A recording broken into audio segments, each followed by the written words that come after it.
Hello mga ka-BSF, GS Pogs po ng BSF. Ipapakita ko sa inyo kung gaano kaganda ng BSF ngayon. From past patch rate ay hindi na natin halos inaantay yung pagpapatch. Sobrang bilis na ng loading sa pag-join naman sa bawat game, nakikita na agad natin yung mismong gameplay. At sa pag-respond naman ng player ay ganun na din siya kabilis kung single battle naman ang laro.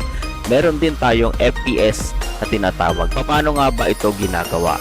Hotkeys or pwede tayo magpunta sa settings para baguhin ang FPS unlock, or kung on game ka naman, pindutin mo lang yung F1 para lumabas yung mismong icon sa upper left ng iyong screen. Then paano nga ba ito babaguhin? Pindutin mo lang yung F9, so magi-start ka from 30, 60, 70 hanggang 1000.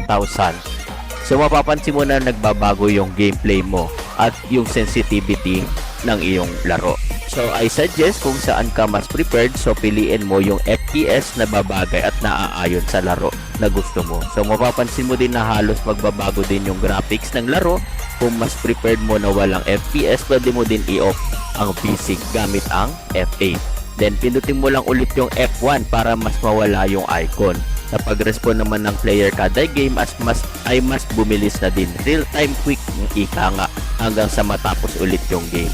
Happy gaming mga ka-BSF. I hope may konti akong na-share at nakatulong sa paglalaro ninyo. BSF. Bye-bye!